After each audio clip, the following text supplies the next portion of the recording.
أعوذ بالله من الشيطان الرجيم بسم الله الرحمن الرحيم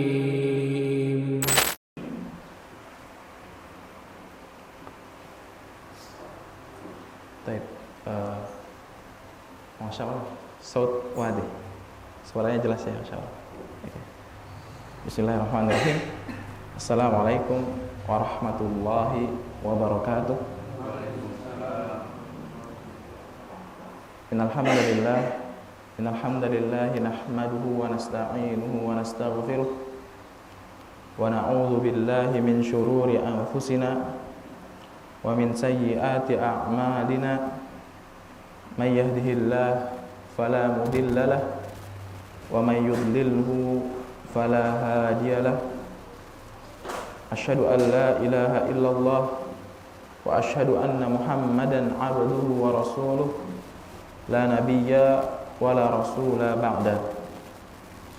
Qala Allah ta'ala ya ayyuhalladzina amanu taqullaha haqqa tuqatih wa la tamutunna illa wa antum muslimun.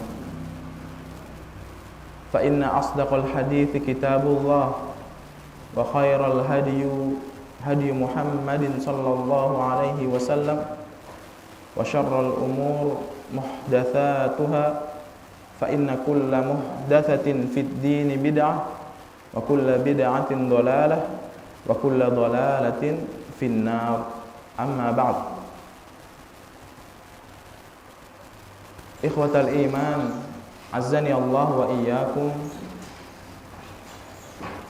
Pada kesempatan kali ini, marilah kita tingkatkan rasa syukur kita kepada Allah Subhanahu wa taala. Karena Allah Subhanahu wa taala masih memberikan kita nikmat yang banyak, terutama nikmat iman, nikmat Islam, nikmat kita bisa berpegang teguh di atas sunnah Nabi Sallallahu Alaihi Wasallam, dan ini adalah sebuah nikmat yang benar-benar agung, benar-benar azim di sisi Allah Subhanahu Wa Taala. Maka hendaknya kita meningkatkan ketakwaan kita kepada Allah Subhanahu Wa Taala atas rasa bersyukur kita kepada Allah Subhanahu Wa Taala. Kemudian salawat serta salam semoga tetap tercurahkan kepada baginda besar Nabi Muhammad sallallahu alaihi wasallam, yang mana beliau telah berjuang memperjuangkan Islam, berjihad di siang hari, di malam hari demi tegaknya Islam. Alhamdulillah kita bisa merasakan nikmatnya sampai saat ini. Ikhwatal iman, azzani Allah wa iyyakum. Pada kali ini kita akan membahas hadis arba'in, yaitu hadis yang ketiga. Kita sudah bahas kemarin hadis 1 dan hadis yang kedua. Ya. An Abi Abdurrahman Abdullah ibn Umar bin Al-Khattab radhiyallahu taala anhuma qala sami'tu Nabi sallallahu alaihi wasallam yaqul bunyal Islam ala khamsin syahadatu an la ilaha illallah wa anna Muhammadan rasulullah wa iqamis shalah wa ita'iz zakah wa hajjil bait wa shaumi ramadan rawahul Bukhari wa Muslim. Ya. Pada hadis kemarin, hadis kedua sudah disinggung juga masalah Islam. Tapi kenapa Imam Nawawi menyebutkan hadis ini, yaitu hadis ketiga, tentang Islam lagi? Ya. Kenapa Imam Nawawi menyebutkan hal ini di dalam kitabnya? Kan sudah disebutkan di awal di hadis yang kedua. Ini menunjukkan, sebagian ulama mengatakan ini menunjukkan pentingnya seorang muslim mengetahui Islam. Kemudian yang kedua, hadis yang sebelumnya, yaitu hadis yang kedua, itu bertanya tentang Islam. Jibril alaihi salam bertanya kepada Nabi sallallahu alaihi wasallam tentang Islam. Sedangkan hadis yang ini disebutkan bunyal Islam Islam itu dibangun di atas 5 perkara. Rukun Islam disebutkan, diperinci, diperjelas oleh Nabi Shallallahu Alaihi Wasallam. Baik, kita mulai dari An Abi Abdurrahman Abdullah ibni Umar ibn al-Khattab radhiyallahu taala anhuma. Jadi hadis ini diriwayatkan oleh Abdullah ibni Umar. Jadi Umar ibn al-Khattab seorang sahabat, seorang khalifah, dia memiliki anak namanya Abdullah. Maka di sini disebutkan Abdullah ibnu Umar ibn al-Khattab. Ya.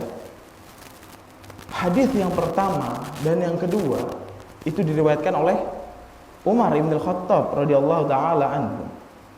Tapi hadis yang ketiga diriwayatkan oleh anaknya. Ini menunjukkan bahwa pada zaman sahabat itu mereka ada hirs, semangat di dalam menuntut ilmu, di dalam bermajlis kepada Nabi SAW. Bahkan anak kecil pun ikut ini, Abdullah ibn Umar. Dan di sini juga mengisyaratkan kepada kita bahwasanya seorang orang tua wajib mendidik anaknya dengan pendidikan yang benar tentunya. Ya, sebagaimana Umar bin Khattab radhiyallahu taala anhu mengajarkan anaknya sampai dia bisa meriwayatkan hadis. Ini adalah sesuatu yang besar, sesuatu yang agung di sisi Allah Subhanahu wa taala. Bahkan Abdullah ibnu Umar ibn Khattab radhiyallahu taala anhuma, dia punya teman-teman sebayanya. Disebutkan kalau di sejarah itu namanya al-abadilah al-arba'ah. Abdullah yang 4. Ada 4 Abdullah yang sebaya sama si Abdullah ibn Umar. Pertama ada Abdullah ibn Umar ibn Khattab radhiyallahu taala anhuma. Kemudian adalah Abdullah ibn Zubair radhiyallahu taala anhuma. Kemudian ada Abdullah ibn Abbas radhiyallahu taala anhuma. Dan terakhir ada Abdullah ibn Amr ibn al-As. Ya. Di sini disebutkan radhiyallahu taala anhuma karena anaknya tadi Abdullah itu orang muslim dan ayahnya juga orang muslim. Maka ada namanya dalam bahasa Arab itu jamak buat 2 orang, huma, anhuma, seperti itu. Jadi ketika kita menyebutkan nama sahabat dan ayahnya itu muslim, maka kita dianjurkan mengucapkan radhiyallahu taala anhuma. Sedangkan kalau sahabat ini muslim tapi ayahnya bukan muslim atau kafir, maka kita cukup menyebutkan radhiyallahu taala anhu. Nah, ikhwatal iman, azani Allah wa iyyakum. Kemudian Abdullah bin Umar mengatakan, sami'tun Nabi sallallahu alaihi wasallam yaqul, aku mendengar, kata Abdullah bin Umar, bahwasanya Nabi sallallahu alaihi wasallam bersabda, ya, Bunyal Islam, Islam itu dibangun. Siapa yang membangun? Ini enggak disebutin di sini. Siapa yang membangun Islam itu? Tentu di sini adalah Allah, alladzi banahu huwallahu azza wajalla. Jadi yang membangun Islam itu di atas 5 perkara siapa? Allah Jalla wa'ala. Yang menentukan syariat ini ada 5 perkara, Islam itu ada 5 perkara, Allah Subhanahu wa ta'ala. Meskipun di sini tidak disebutkan, tapi harusnya kita mafhum. Wa abhamul fa'il lil ilmi bihi kama ubhimal fa'il fi qoulihi ta'ala wa khuliqal insanu dha'ifa. Ya. Jadi di sini mafhum bahwasanya Allah Subhanahu wa ta'ala yang membangun 5 perkara ini. Ala khamsin bunyal islamu ala khamsin. Ala khamsin maksudnya ada 5 pilar atau 5 rukun. Yang pertama adalah syahadat. Kemudian yang kedua iqamis shalah, ya, melaksanakan salat dan membayar zakat dan berangkat haji, dan yang terakhir adalah puasa Ramadan. Ini ada permasalahan di sini. Di hadis yang sebelumnya, hadis yang kedua disebutkan puasa dulu baru haji. Tapi yang sekarang dibalik, haji dulu baru puasa Ramadan. Kan redaksinya beda, seakan-akan beda gitu.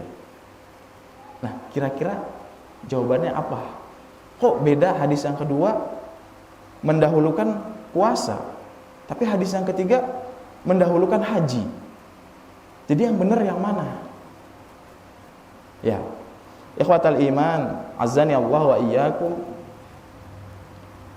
Ulama sebagian mengatakan hadza tartib zikri. Ini cuman urutan penyebutannya saja. Pertama, dan yang kedua, sebagaimana yang kita ketahui bahwasanya kita boleh mengambil atau menjelaskan sabda Nabi SAW bil makna, dengan maknanya boleh. Tidak harus sesuai dengan teks, tidak harus sesuai dengan redaksi. Maka banyak perawi-perawi hadis kita dapati ada sedikit berbeda dengan yang lainnya. Selagi itu tidak memberikan perbedaan yang signifikan atau yang perbedaan sangat besar dalam artinya dan lain sebagainya, itu tidak mengapa. Berbeda dengan Al-Quran. Kalau Al-Quran nggak boleh salah. Hatta harokat dhammah dibaca fathah salah, nggak boleh. Tapi kalau sabda Nabi SAW boleh kita sampaikan dengan makna. Wallahu ta'ala a'lam. Ya. Jadi yang tadi itu saum Ramadan dimajukan atau diakhirkan itu tidak masalah, karena memang sejatinya itu semua adalah rukun yang wajib kita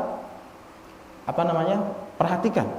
Dan Islam tanpa 5 ini bisa dikatakan bangunannya runtuh, karena 5 hal ini adalah tiang-tiang yang pokok. Kemudian yang pertama adalah asyhadatan, mengucapkan 2 kalimat syahadat dengan lisan dan mempercayainya dengan jiwa. Kemarin kita sudah membahas bahwasanya ketika kita beriman kepada Allah Subhanahu wa taala, wajib kita beriman bahwasanya Allah Subhanahu wa taala ada. Kemudian beriman dengan rububiyahnya Allah. Kemudian beriman dengan uluhiyahnya Allah, dan yang terakhir beriman dengan asma wa sifatnya Allah Subhanahu wa taala. Akan tetapi kalimat la ilaha illallah ini adalah kalimat yang besar, kalimat yang agung di sisi Allah Subhanahu wa taala.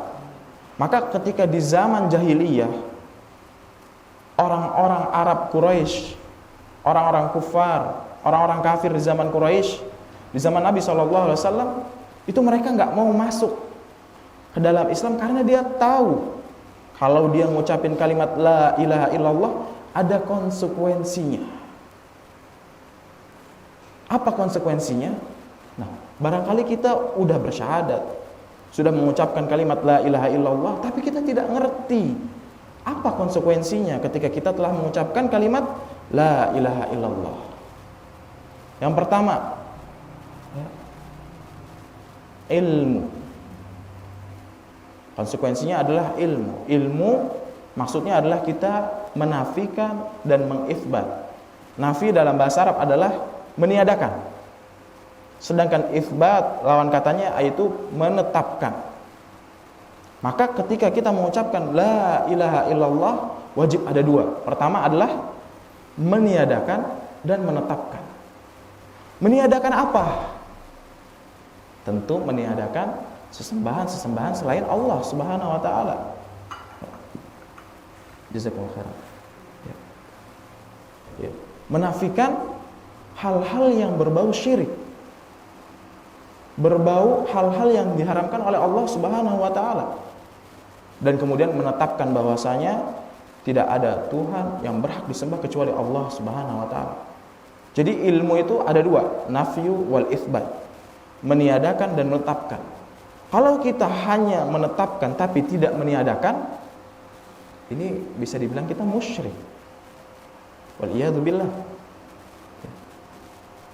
Maka wajib ketika kita sudah mengucapkan kalimat la ilaha illallah, pertama ilmu, yaitu an-nafyu wal itsbat, menghilangkan dan menetapkan. Kemudian yang kedua adalah yakin. Kita wajib yakin, tidak boleh syak, tidak boleh raib, tidak boleh ragu dengan kalimat la ilaha illallah. Kita wajib tegas nih, benar-benar yakin bahwasanya kalimat la ilaha illallah adalah kalimat yang agung, kalimat yang ada faedahnya, ada keutamaannya di sisi Allah Subhanahu wa taala. Dan ketika kita mengucapkan la ilaha illallah, tidak boleh ragu dan bimbang. Ini penting diketahui. Ya. Pertama tadi adalah ilmu, kemudian yang kedua adalah yakin, dan yang ketiga adalah ikhlas. Ketika kita mengucapkan kalimat la ilaha illallah, wajib bagi kita ikhlas. Bukan ikhlas di lisannya doang, bukan, tapi di hati juga. Kalau di lisan doang, banyak orang-orang munafik. Lisannya mengaku bahwasanya la ilaha illallah, tapi perbuatannya tidak mencerminkan hal demikian. Maka perlu kita ikhlas di dalam hati dan lisan kita, baik yang zahir ataupun samar-samar. Maka kita wajib mengikhlaskan diri kita ketika kita mengucapkan kalimat la ilaha illallah. Kemudian yang keempat adalah as-sidqu, jujur. Dengan ketika kita mengucapkan kalimat la ilaha illallah, kita jujur di hati kita, kemudian di lisan kita. Jadi udah kita bahas 4. Pertama adalah ilmu, kemudian yakin, kemudian ikhlas, kemudian yang terakhir jujur. Baru 4, ada 7. Yang kelima adalah mahabbah, cinta kepada kalimat la ilaha illallah. Maka ketika kita sudah mengucapkan kalimat la ilaha illallah, kita harus cinta kepada Allah Jalla wa'ala, kepada Rasul sallallahu alaihi wasallam, dan kepada saudara-saudara kita. Terutama ketika saudara-saudara kita mengerjakan hal-hal yang baik. Lawannya apa? Benci. Maka kita juga wajib membenci ketika ada orang-orang yang melakukan hal-hal tidak sesuai dengan syariat Allah Subhanahu wa taala. Kemudian yang berikutnya adalah al-inqiyad, yaitu patuh terhadap kalimat la ilaha illallah, ya. Maka ketika Allah Subhanahu wa taala memerintahkan apapun syariatnya, apapun perintahnya, maka kita taat pada Allah Subhanahu wa taala dan pasrah dengan ketentuan-ketentuannya Allah Subhanahu wa taala. Dan yang terakhir adalah al-qabul, menerima kalimat la ilaha illallah. Sudah jelaskan banyak sekali kisah-kisah di dalam Al-Qur'an. Orang yang beriman, orang yang menerima dengan ketentuan-ketentuan Allah dan Rasulnya, pasti akan diselamatkan oleh Allah Subhanahu wa ta'ala. Berbeda kalau dia tidak beriman, berbeda kalau dia tidak menerima. Kalau Allah itu adalah pencipta kita, maka banyak kisah Allah binasakan kaum-kaum sebelum kita, banyak sekali. Jadi kita sudah bahas bahasanya ketika kita mengucapkan kalimat la ilaha illallah, ada 7 konsekuensi yang wajib kita perhatikan. Yang pertama adalah ilmu, kemudian yakin, kemudian ikhlas, kemudian jujur, kemudian mahabbah, cinta, yang keenam al-inqiyad, patuh, dan al-qabul, menerima. Nah, ikhwatal iman, azani Allah wa iyyakum. Kemudian rukun yang kedua adalah mendirikan sholat. Mendirikan sholat ini amal badan kita atau amal harta. Jadi dalam Islam ada amal harta, ada amal jiwa, ya, atau ada amal lisan, dan ada amal hati juga. Ya.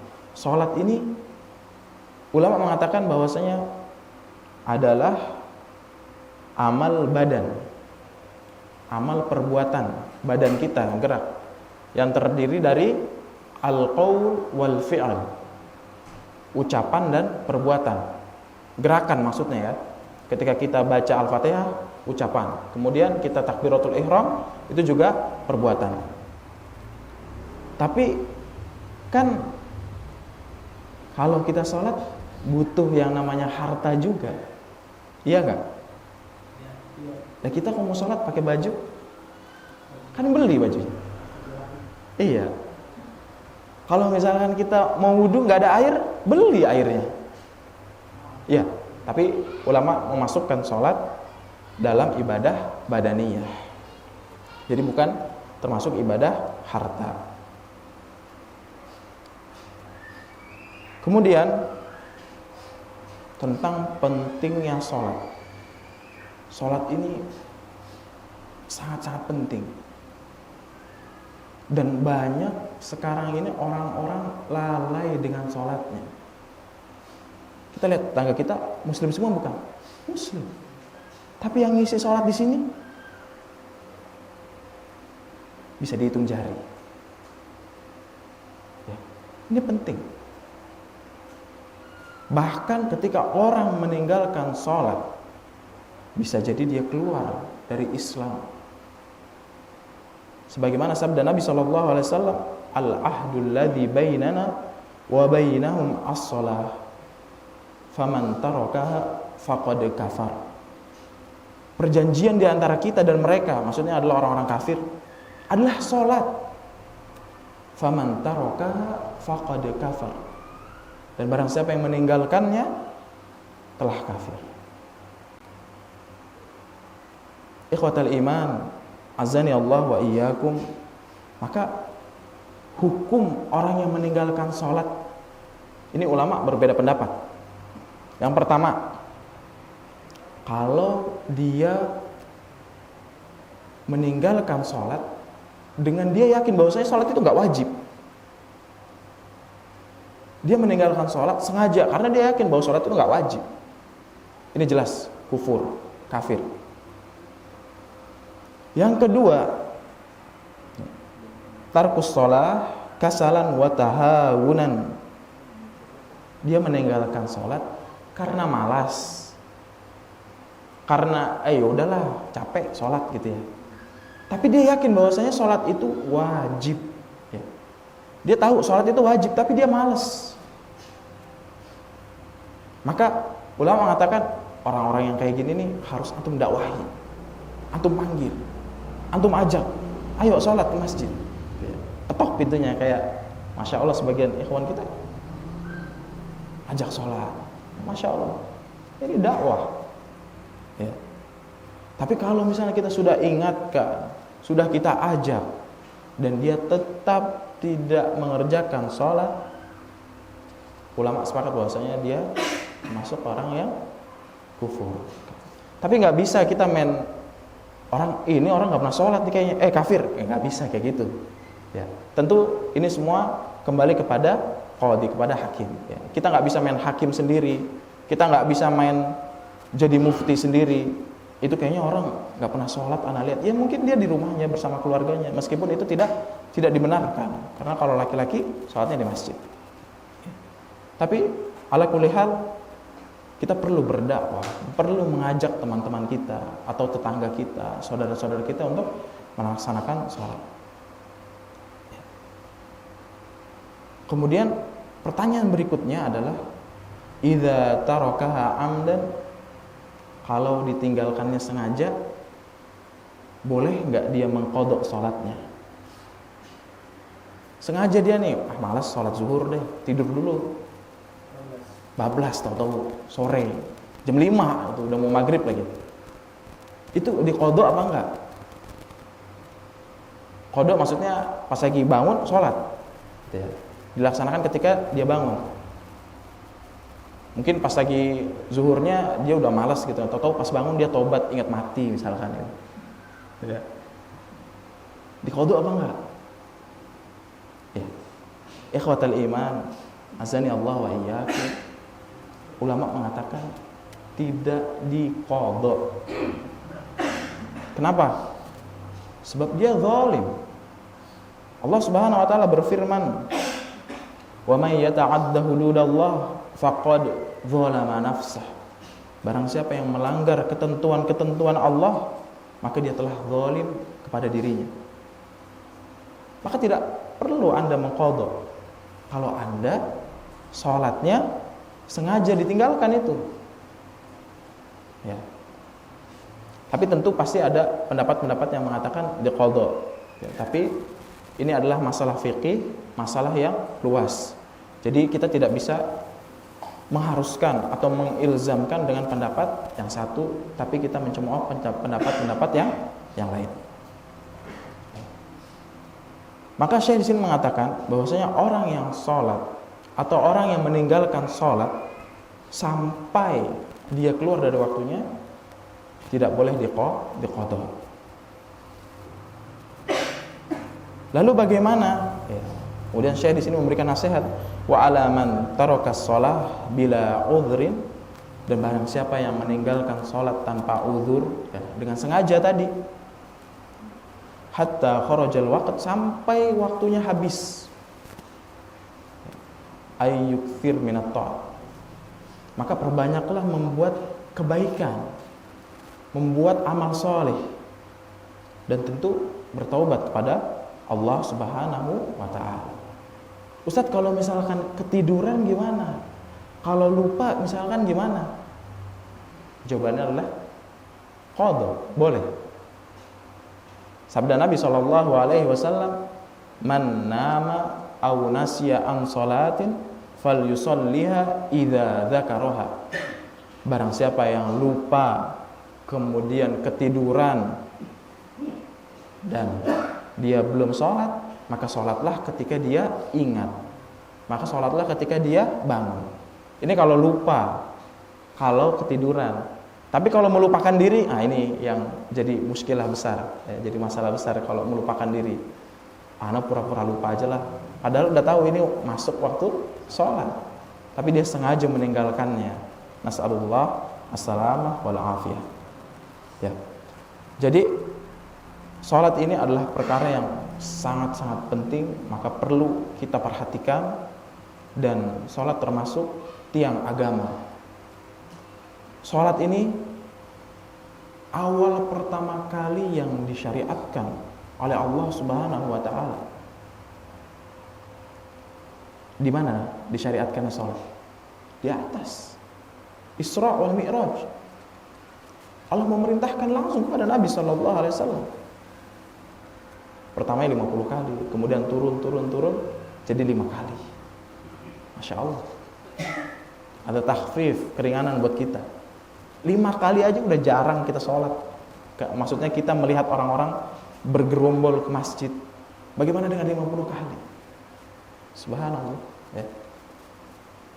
Dan amalan yang pertama kali dihisab di sisi Allah adalah sholat. Ini penting, sholat ini adalah hal yang penting dan termasuk ibadah badaniyah, ibadah badan kita. Kemudian yang berikutnya adalah ita az-zakah, mengeluarkan zakat. Nah, kalau ini ibadah maliyah, ibadah harta. Ibadah harta, bukan ibadah badan. Pertanyaannya adalah, masalah berikutnya adalah idza tarakaha al-insan tsumma taba fa innahu yuzakki amla. Kalau misalnya seseorang ini dia meninggalkan zakat, dia nggak mau bayar zakat, terus tahu dia taubat kepada Allah Subhanahu wa ta'ala, oh ya ternyata zakat itu penting, zakat itu wajib, dia bertaubat, apakah dia harus membayar zakat? Kalau sholat kan tadi jelas tidak boleh. Kalau zakat boleh apa enggak? Sini Syekh menjawab, zakki li'annahu laysa liz-zakah waqtun muhaddad. Keluarkan zakatnya.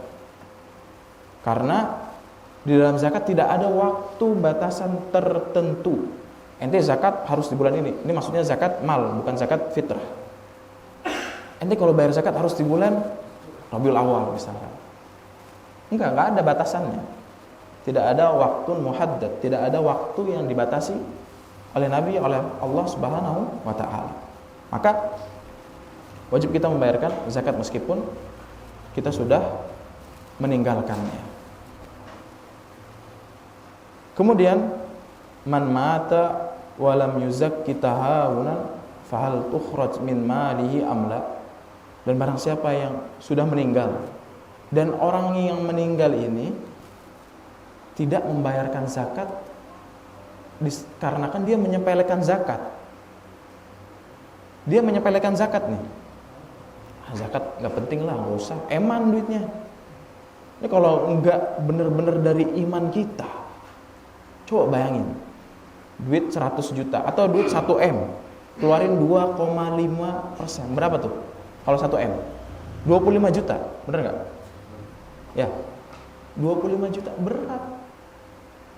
Kalau orang tidak punya iman, subhanallah. Nah kalau orang meninggal, dia belum bayar zakat, sengaja nih dia, ogah bayarlah, eman 25 juta, mending beli motor, gitu kan, atau kredit mobil, gitu. Ya. Saya di sini menjawab, al-ahwat Allah Ta'ala a'lam, dikeluarkan. Lebih hati-hati dikeluarkan, karena itu terkait masalah 8 asnaf, 8 golongan. Innamas shadaqat lil fuqara wal masakin wal 'amilina 'alaiha wal mu'allafati qulubuhum wa fir riqab wal gharimin wa fi sabilillah. Tapi apakah dia termasuk orang yang bayar zakat? Apakah zakatnya diterima oleh Allah Subhanahu wa taala? Allahu a'lam. Sebagian ulama mengatakan tidak. Kenapa? Karena dia emang menyepelekan. Cuman wajib kita mengeluarkan karena itu ada hak-hak orang miskin. Wallahu ta'ala a'lam. Kemudian pilar berikutnya atau rukun berikutnya adalah shaum Ramadan, berpuasa di bulan Ramadan. Nah, ini juga ibadah badaniyah, tapi jenisnya beda. Ibadah badan tapi jenisnya beda. Kalau sholat kan tadi ibadah badan, tapi beda dengan puasa. Kalau sholat itu fi'al, mengerjakan sesuatu. Tapi kalau misalkan puasa, meninggalkan sesuatu. Beda ya? Ya. Dan banyak orang dimudahkan oleh Allah Subhanahu wa taala melakukan kegiatan-kegiatan. Ketika mengerjakan sesuatu dia semangat bisa. Tapi kalau disuruh menahan, dia susah. Ada orang-orang yang diberikan fadilah, ada orang-orang yang diberikan keutamaan. Dan ketahuilah itu adalah semua al-imtihan, ujian dari Allah Subhanahu wa taala. Liyabluwakum ayyukum ahsanu amala. Untuk mengetes, untuk menguji di dunia ini siapa yang terbaik amalannya di sisi Allah Subhanahu wa taala. Kemudian yang berikutnya adalah hajjul bait, pergi haji. Ya. Kemarin kita sudah jelaskan bahwasanya yang muda-muda wajib berangkat, tidak bisa dibadalkan meskipun dia tidak punya uang. Maksudnya kalau anak muda dia punya uang nggak boleh dibadalkan hajinya. Tapi kalau orang sudah sepuh, sudah tidak kuat fisiknya, boleh dibadalkan. Ikhwatal iman, azani Allah wa iyyakum. Kemudian rukun-rukun Islam ini tidak lepas dari 3 hal. Rukun Islam ini tidak lepas dari 3 hal. Yang pertama adalah badlul mahbub, ya, yaitu mengeluarkan yang kita cintai. Mengeluarkan yang kita cintai. Contohnya apa? Zakat. Semua orang cinta dengan duit, cinta dengan uang, fulus. Gak ada orang yang gak senang dengan fulus. Semua orang cinta. Sebagaimana Allah Subhanahu wa taala firmankan di dalam Quran, wa tuhibbunal mala hubban jamma. Semua orang suka dengan duit. Tapi inilah badlul mahbub. Rukun Islam tidak lepas dari 3 perkara. Yang pertama adalah badlul mahbub, yaitu mengeluarkan yang kita cintai.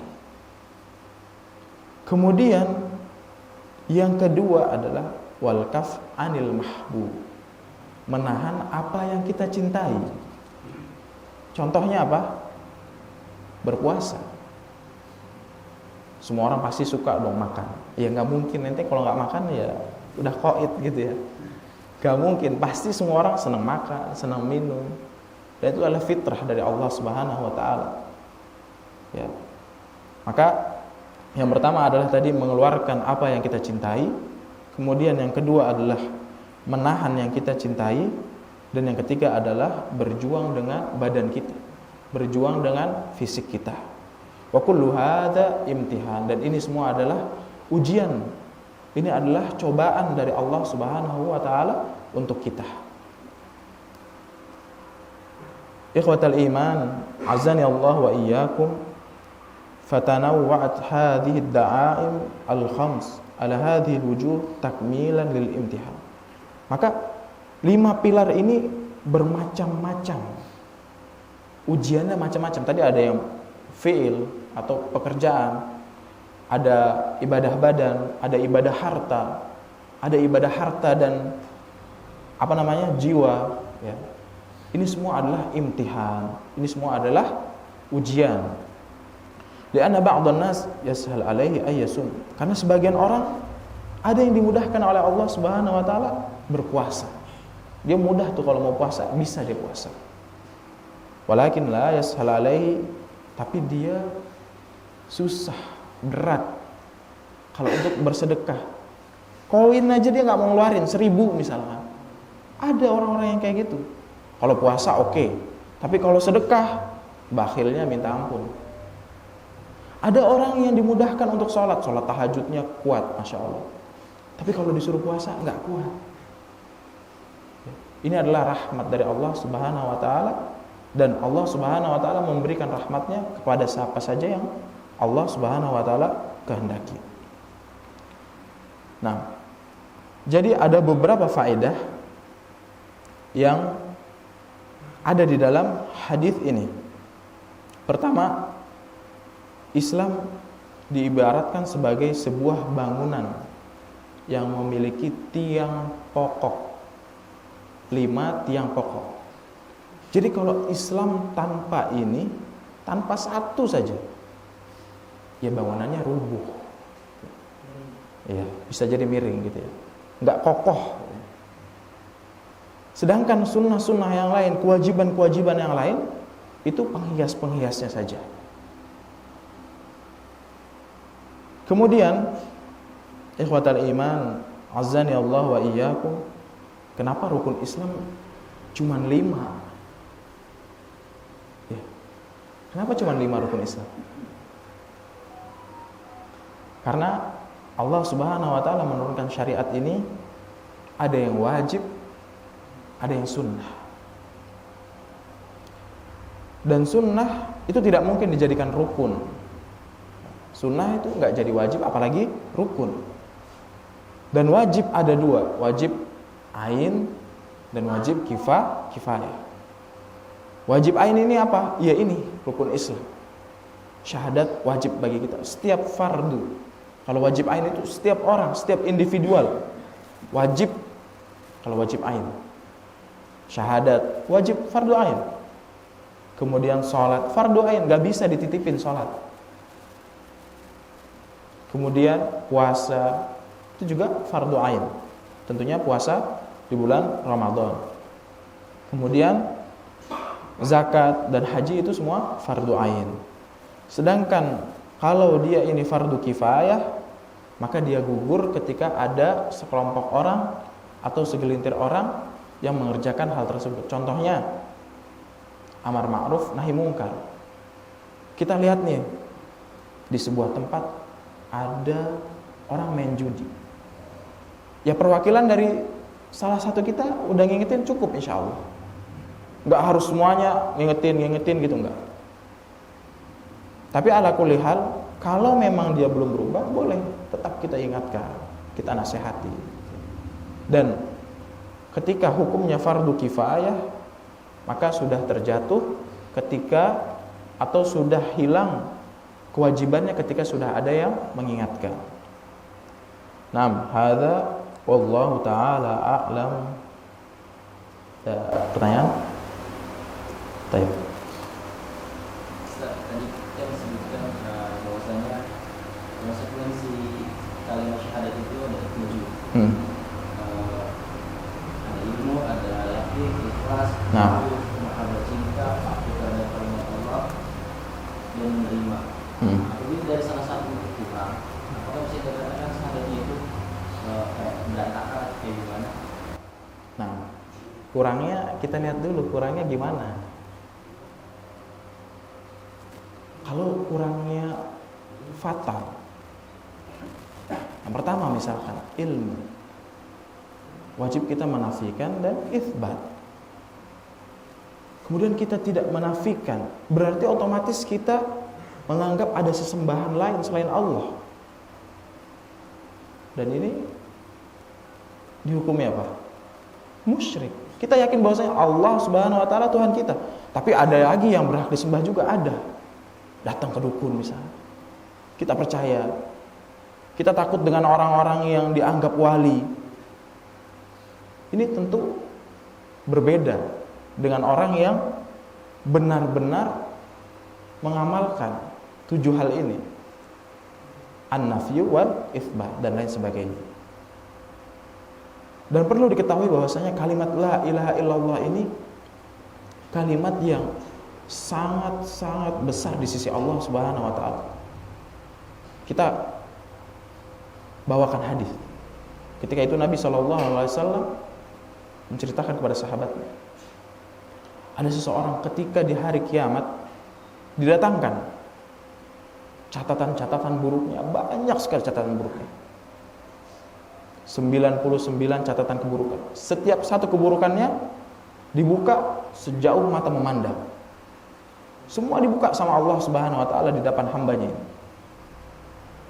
Kemudian Allah tanya sama hambanya, ente bener kan ini catatan ente semua? Iya bener. Ente mau punya bantahan enggak? Ente mau sanggah atau enggak? Enggak ya Allah, benar. Benar itu semua kesalahan saya. Kemudian ditimbang. Tapi Allah Subhanahu wa taala mengeluarkan kartu. Bitaqah kartu. Yang di situ tulisannya la ilaha illallah. Kemudian ditimbang antara kebaikan dan keburukan. Kebaikannya cuma satu. Kalimat la ilaha illallah. Dibanding 99 kejahatannya tadi. Dan setiap kejahatan sejauh mata memandang. Yang menang yang mana? Kalimat la ilaha illallah. Itu menang, lebih berat timbangannya. Masya Allah, azim. Bahkan ketika itu Mu'adz ibn Jabal radhiyallahu taala anhu ditanya sama Nabi sallallahu alaihi wasallam. Ya. Kemudian Nabi sallallahu alaihi wasallam mengatakan, "Ma min ahadin yashhadu an la ilaha illallah wa anna Muhammadar Rasulullah sidqan min qalbihi haramallahu alaihi nar." Ketika itu Nabi SAW menjelaskan kepada Mu'adz, wahai Mu'adz, kalau ada seseorang mengucapkan syahadat asyhadu alla ilaha illallah, kemudian wa anna Muhammadar Rasulullah, sidqan min qalbihi, benar-benar jujur di dalam hatinya. Ya benar-benar jujur bahwasanya tidak ada sembahan selain Allah, bahwasanya Nabi Muhammad SAW adalah utusan Allah. Haramallahu alaihi an-nar. Maka Allah Subhanahu wa taala akan mengharamkan baginya api neraka. Subhanallah. Kemudian Mu'adz bertanya kepada Nabi sallallahu alaihi wasallam, boleh enggak aku sebarin ini ke orang-orang biar orang-orang juga tahu? Tapi kata Rasul sallallahu alaihi wasallam, jangan. Nanti orang-orang pada bermalas-malasan. Kalau tahu cuman ngucapin kalimat la ilaha illallah doang dengan jujur di dalam hatinya, nanti orang-orang pada enggak mau ibadah gitu.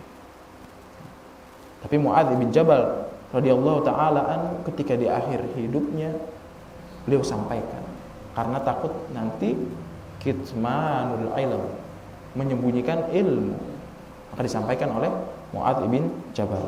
Wallahu taala a'lam. Baik, naktafi bihadzal qadar. Subhanakallahumma wa bihamdika asyhadu an la ilaha illa anta astaghfiruka wa atubu ilaik. Wassalamualaikum warahmatullahi wabarakatuh.